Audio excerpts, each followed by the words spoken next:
You are listening to the Music Ed Mentor podcast, where we help music educators to build, manage, and grow thriving school music programs and have long and happy careers.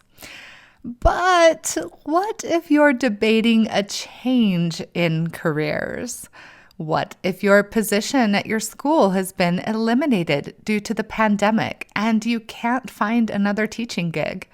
What if you got into this profession and have lost your vision for it? Or maybe you've burned out and need a change. I'm not going to lie, covering this topic always feels a bit taboo to me. And by me, I mean Elisa Jansen-Jones, your host for this episode. Even though I'm a prime example of someone who loved teaching and would happily go back to teaching, but I took a great leap of faith to refocus my career on what I viewed as a more impactful personal mission, one centered around professional development for music teachers and mentorship like this podcast. Teaching in the classroom isn't for everyone. Or maybe you need a break from it, or maybe you just need to pay the bills. You shouldn't have to start back at the beginning of your bachelor's degree to find a job to match your music educator skill set. There are lots of ways to use your education and music background, and this episode, we're going to cover many of them. If you're in the group of listeners that's happy in your teaching career, well, stay tuned as well, because we also talk about how you can leverage the partnership side of music education, and that's the music industry. To help me cover this topic, I've brought on the host of the Smart Women in Music podcast and public relations strategist at D'Addario and Company, Natalie Morrison. Natalie comes from a background of music educators and recently had me as a guest on her podcast to talk about the connections between music education and music industry. It's a really good listen, I'm not going to lie, and you'll find it in the show notes at smartmusic.com/blog, should you like to hear this interview sort of flipped. I have to warn you, Natalie and I had a great time recording this. It was pretty late in the evening, and we're both so passionate about bridging this divide that I think you'll have some fun right along with us. I have to admit, this is one of my more casual episode interviews, and I hope you'll lay back, relax, and enjoy along with us. But first, a huge thanks to one of music education's biggest industry partners, Smart Music. Did you know that Smart Music now has the ability for you to print on demand, and your students as well? No more worrying about how to get music folders handed out when most of your students are learning remotely. Simply have them print their assigned parts. Smart Music can be used in your hybrid rehearsal setting as well, or for your in-person and at-home students, all playing the same thing at the same time. With or without a metronome click, and at any tempo you set. It is the must-have tool for ensemble learning right now. Learn more about what's possible at smartmusic.com. Now, without further ado, let's talk about the connections between music education and music industry with Natalie Morrison. My name's Natalie Morrison. I am the public relations strategist at D'Addario. I'm based in New York City, and I also host and co-produce the podcast Swim Masters with the Smart Women in Music Fund, which is an organization that's dedicated to connect and support and grow women throughout the music products industry. I don't know how in depth you want me to go, but that's the basic overview of what I do. And what are you passionate about? What's your sign? Yeah, so what's my sign? Well, I'm a Virgo sun. If we want to go that deep.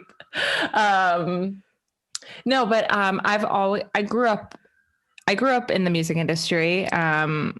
Both of my parents are musicians. My mom is a music teacher. She teaches elementary school, third grade recorders and fourth and fifth grade band. And my dad has worked all around the music industry and does a lot of music education advocacy.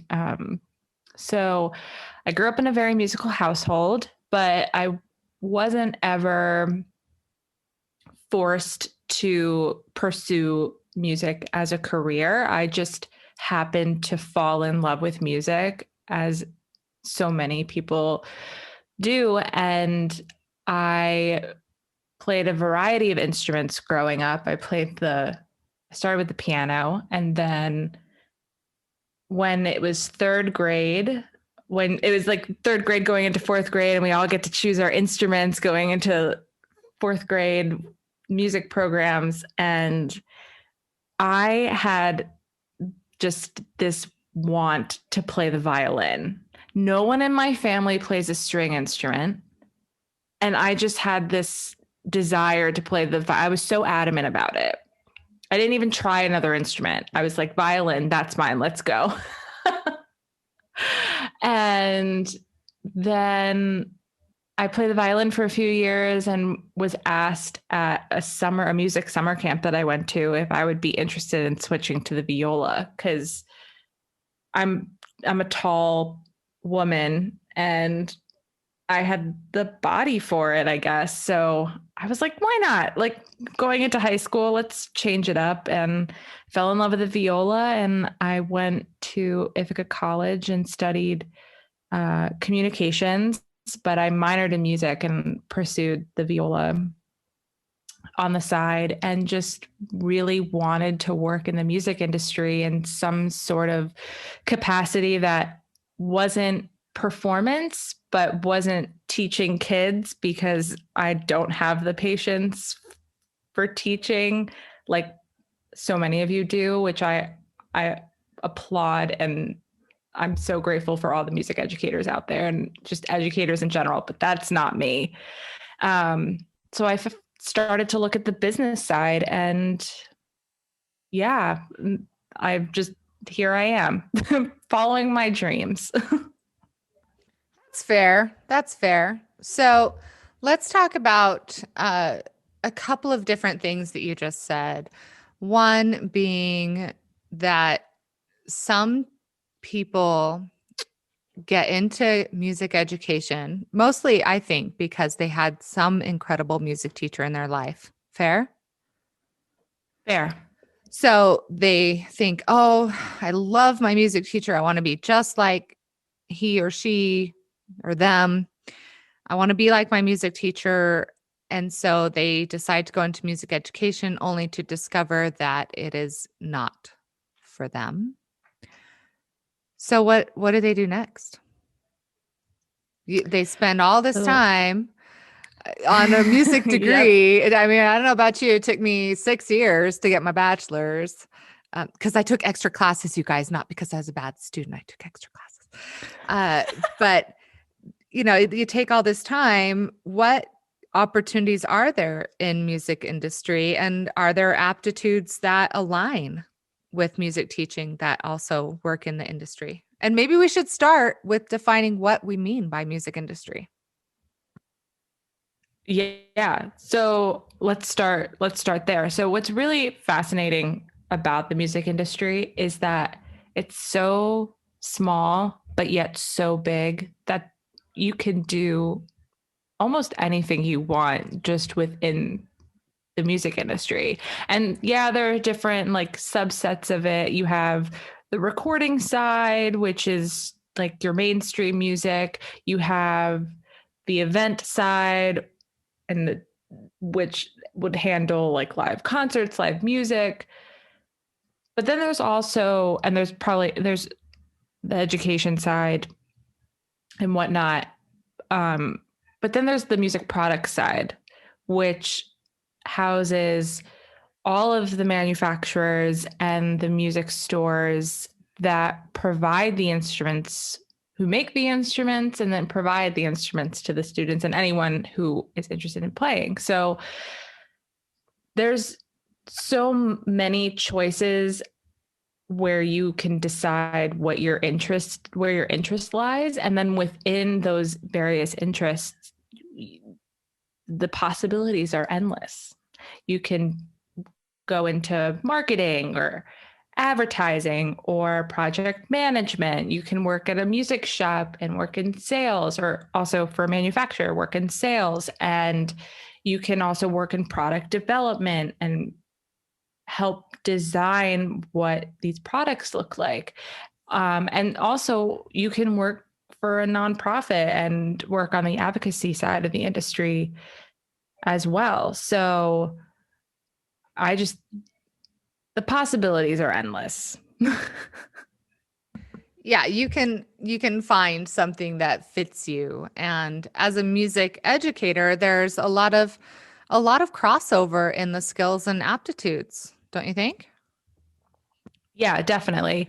And I've talked to a lot of people over over the course of the podcast who like like you, Elisa, who have started as an educator but have then decided, oh, well, let's look at working at a music shop because as you and I have had conversations about, sales is education, and talking to students and new musicians about the instruments that they want to purchase is all part of educating them into this new world that they're entering.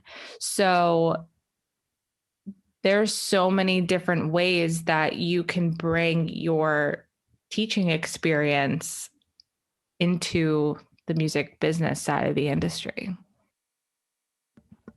Where do you think the greatest need is? I mean, especially over 2020, we've seen this huge shift from manufacturing physical instruments, although not all musical instrument manufacturers have had to shift, but we've seen an immense growth, of course, in the online learning space and music industry. What have you seen on your end of things? Ooh, that's a really good question. When I'm looking at the industry as a whole, music products specifically, I just think we need more, and I don't know if this is going to sound terrible, but I think we need more driven, passionate people who want to make the products, who want to sell the products. I know that sounds very vague, but I'm always looking, if I'm going to buy an instrument or if I'm going to work for a company that manufactures products that I'm really passionate about, like I want to see someone behind the scenes making those products or selling this guitar to a customer that walks in their store because they're equally as passionate as that person. Does that make any sense? I don't know if I can give an actual, like, we need more people in marketing or product development because I don't know that, to No, be you're quite honest. no, that was an extremely well thought out answer. I mean, truly, you hit it on the head. We need more people with passion. And the crazy thing about it is that when you work in the industry, it's so much the same and yet so much different. Like I still get to whip out my teaching skills all the time. And in fact, it was working in a music store that made me realize my true passion was for teaching. And if if you can find a way to use your skills and still be passionate about music, you know what's so funny? Total tangent here. So I help put on all of these online events, right? And what do? I mainly run the technical side of things. I figured out the best way to do things, the fastest way. I know the ins and outs of online marketing and email systems and website building because I've done the work to learn all of that. And even still, I get on screen with a presenter and they go, "Oh, you're the tech person." And I go, "Actually, yeah, but I'm also a music teacher." And we need more people who can speak the language the multiple languages of business and industry, because that's where the money is. That's where the influence comes from. That's if you're in marketing in a music products, space, you can now be a more powerful advocate for school music programs than the music teachers themselves can be. Yeah, absolutely. I also want to add one thing because I have this habit where I think of an answer and then I give my answer and then I come up with a new answer. So I want to add one thing to that. Go, elaborate. Go for it. I'm going to elaborate. I also think we need more women. I want to see, and this is my own personal hope, I would love to see more women working in the music products, in the music industry as a whole. There's it's a very male dominated industry, no matter what side that you're looking in. I was going to say, you need to say that again and louder. We work in a male dominated industry. But it's true. And I'm such a firm believer, and this also goes hand in hand with the work that I'm doing with swim, but it's so important for our industry to reflect our customers and the people who participate in the industry, whether they're listening to music or they're buying the music or buying the instruments. We want to make sure that we're reflective of that. And there are so many, for instance, during this pandemic, there's been a surge in guitar sales, and a lot of those guitar sales are coming from female guitarists, and that should be celebrated. And my big hope is to have the industry have just more women and just be really inclusive and diverse in just like the makeup of the industry in general. That's my soapbox tangent for the night. You're absolutely right, though.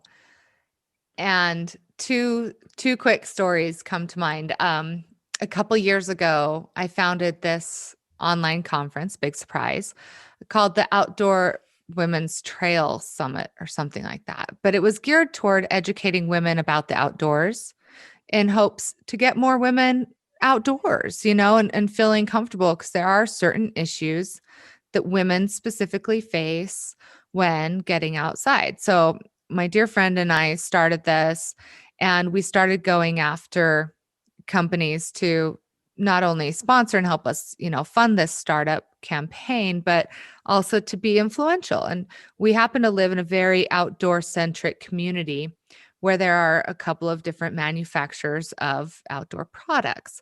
And we went to this one, their marketing person was a woman, and we had this wonderful talk. She totally agreed with us that it was such an important work that we were doing, and a great mission, get more people, and especially women, out in the outdoors. And let's remember that women are the buying power in the country. Yeah. We hold the purse strings most of the time, right? We're the shoppers. So Anyway, we waited to hear her reply, because she was like, well, let me take it to my bosses, and they came back with the answer that no, they weren't going to help us, not even send an email to their list about our event, because they didn't want to spend any time or money on what was such a small segment of their market. Oh, that makes me mad. And we were like, well, how are you going to grow this small segment of your market? And they were like, you know what? Honestly, men are 90% of our market. And I was like, yeah, but they have to ask their wives for permission to buy. So anyway, so that was really annoying to me. Now, it's rare that I get the feeling like I'm being talked to as though the person talking to me could maybe be thinking that I'm a woman and thus I don't know what I'm talking about. And yet that happened to me just last week, right? So here I am. I'm in a director role at Conselmer. I have, 3 advanced degrees, one of them in business. And I was asking about this strategy in this other company. And he literally like said, I don't have to talk to you. And I was like, Oh, well, I actually, and he's like, I said, well, I think that music education is going to go this direction. And he was like, well, what makes you think that? How are you any sort of authority? And I'm like, whoa, whoa, whoa, buddy. I'd like to think that I know a little bit about what's going on in music education right now. And he totally like mansplained me. And I just had to smile, and my bosses, they get it. They wouldn't have promoted me if they didn't, understand the significance. yeah. But man, that it was just so in your face sexism that I Well, had to I just will laugh. here's a I will never forget this story that happened to me. I just graduated from Ithaca. I was trying to find a job. I was struggling. I was hitting a dead end. And I decided to send an application into one of those talent agency organizations that were the recruiter, like with a recruiter, and they kind of help place you or something. I was trying to find something.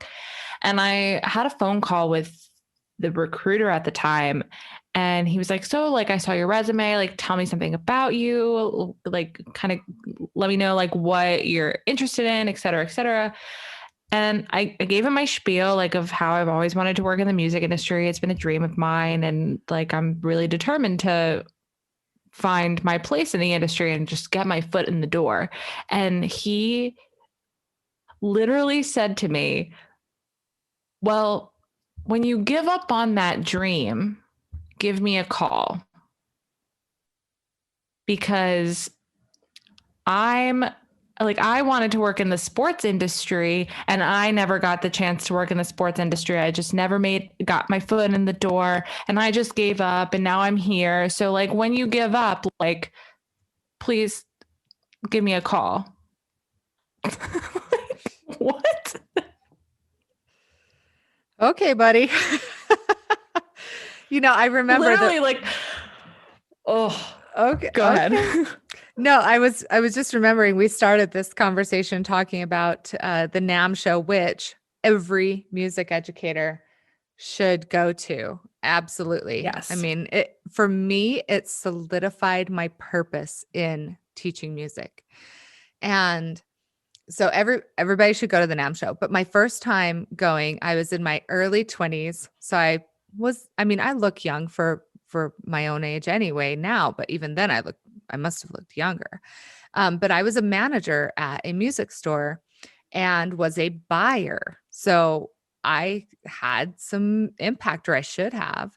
And I spent half a day by myself with my name tag that said, I am a music store buyer. I am a music retailer. I am here to shop. Right. And I walked around and everyone ignored me. Like, just flat out ignored me. And at first I thought, well, maybe I just need to be more direct. Maybe they don't see my name tag. Maybe I don't like, I could not figure out why, when it was so obvious to me that I was there to see if we should be carrying their, things in my store. And then the next day I went with my coworker, who was a man. And now I got the attention because I had a man with me. So many thoughts. To be fair, that was, 20 years ago, before you were born, Natalie. But still, that really lasted with me. And I think, we could probably go on and on about all of these stories, but the truth is, you're right. We do need more representation in a lot of ways. But nonetheless, we should still strive. Absolutely. And also don't let those people get you down. Like that dude who told me to give up on my dream, I was like, yeah, okay, thanks for taking the time. And then he hung up the phone and I bursted out laughing. Like, who are you to tell me to give up on my dream? Mm-hmm. Yeah, Never give up. I once had when I was working in the music store, I had an older gentleman music teacher. I was selling him some reeds and we were talking about, band and whatever. And I said, well, I'm excited for when I get to graduate and become a music teacher. And he goes, oh, women don't make good music teachers. Excuse me. And I was like, Some of my well, favorite music teachers have been women. yeah, we've been very, very fortunate. I've had a woman band director as in middle school and high school. I was very fortunate that way. But the point is, you're right. We still need to keep going and not let them or not. We've totally gone off on a tangent, Natalie. I know we have. I'm so sorry. No, it's fine. I'll probably do this edit. So, um, okay, so we need more women in the industry. We need more people caring. We need more advocates, and that's what's so powerful about the industry is it can be better for music education. Can we talk about how music education and industry serve each other and how they can be more connected? And this is something that I'm working on with my colleagues. I think as a company in the industry, if you're a store, if you're a manufacturer, you're not your like a big part of your audience or your audience, wow, your customer base, or I guess your audience is they're the teachers and they're the students. And the teachers, from everything that I've learned, the teachers are the gatekeepers for the students. The teachers are going to tell your students, okay, what brand of reeds should I buy? What mouthpiece should I get? What string should I put on my violin? What type of clarinet should I buy? Et cetera, et cetera. And I think those companies all across the industry should always keep in mind that educators and their students are a big part of their market. And we should, as companies in this industry, work together to provide resources to help our teachers, to help our students grow in ways that they necessarily didn't like or didn't have the resources. They didn't have the resources that they might not have necessarily had before, especially with schools that have struggling music programs. Like we want to be able to provide for those students so that they have the same equal opportunities as other kids around the country. Does that make sense? Sure, buddy. No, I see it. What it really is a closed system, right? So the music products industry serves the music education industry. We can call it an industry. And the music education industry serves the music products industry. So it's very self-fulfilling. Why You haven't said that so much better than I just did. I um just went through this like whole thought process in my head and stumble over my words. so here let's address some of the issues that I see. Maybe you see similar ones. Issue number one is people in the music products industry downplaying the importance of music educators because they have some grandiose vision of what their ideal customer is, and it's not necessarily music teachers. I agree. I do. I really, truly agree with that. It was and I'm not gonna lie to you. When I first noticed it, it shocked me. It was like culture shock. Because I'm not the best person to be made of. I'm not the best person, I guess, because I grew up in a house with music educators, like with my mom and then my dad as working to advocate for arts and music and arts education across the country. So I knew a lot, but hearing it from a manufacturer or another organization within the music products industry, just that genuinely shocked me, because I'm like, well, that's dumb. Like, why aren't they your priority? My brain automatically went to, okay, this is a big important sector of the music industry that we need to make sure that we're tackling properly, and it's just like a little thought that's in the back of your head. I just It shocked me. And then the other side of that coin is I almost feel like it's almost palpable sometimes at music conferences when remember when we could do them in person? And Yes. there's like the exhibit hall, and I feel like some music teachers almost hesitate to embrace the industry that is intentionally there, funding and supporting them, but, you know, we're a little bit gun shy almost, like we don't wanna be sold to.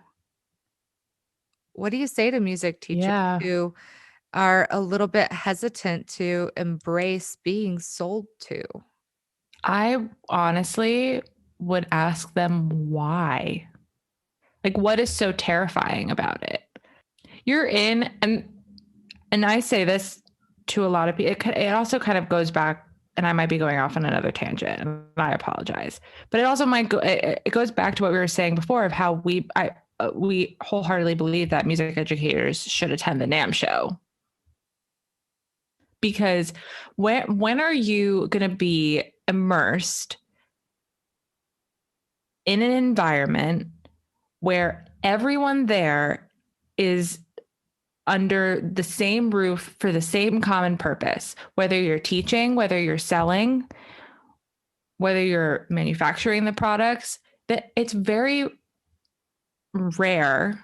I mean, it happens multiple times a year, maybe at various MEA conferences or the NAMM show or Midwest or something, but those opportunities are so unique, and they should be taken seriously, and you should make the most out of it, because when are you going to have that experience again to really go and talk to someone who makes a clarinet, or seeing someone in the industry or a colleague of yours speaking about a specific subject and learning from other educators? You're exactly right. And this is not my first, episode talking about the music products industry. Truly, so many people who work in the music products industry were music educators themselves and only went Yeah. into music products because of an opportunity they were presented with. I mean, for me, it was so that I could reach more students in the long run. Yeah. I tried to do the math the other day, right? So I figure I have pretty direct outreach or, sideways outreach to about 50,000 contacts in music education. Let's say that most Wow. of them, 80%, are music educators themselves. Okay. So that's 40,000 music educators. Now, let's assume that some are private teachers who are only going to have a few dozen students. Some are big school teachers that are going to have maybe thousands of students. Okay. So, somewhere on average, let's call it 400 students per music educator. That's 16 million students versus the Incredible. 450 that I could influence in my single school. So for me, going for impact, 16 million students is significant. And do I miss teaching? Yes, almost every single day. I actually had a dream the other night about one of my former students. Teachers understand that. You have students who impact you on a very personal level that never seem to leave your psyche. Hopefully, it's positive more than Yeah. anything. It's okay. Those of us in the music products industry probably have customers who never leave our psyche at some point. Oh my gosh. But I'm just saying it's significant, and that's what I was going for, was the influence. So Again, you said it better than I did. I honestly, I do stand by what I said though, because the influence is there. And I know that it frustrates me when I hear that, oh, a school isn't going to let me go to a conference because they just don't want to pay for it, et cetera, et cetera. And that frustrates me because it's like, okay, you want your teachers to provide your students with the best materials that they can get their hands on. And when your teacher presents an opportunity for them to go and grow and learn from other people in the industry to then bring it back to their students and influence their students, and you're telling them no, that annoys me. Because the influence is so great. yeah.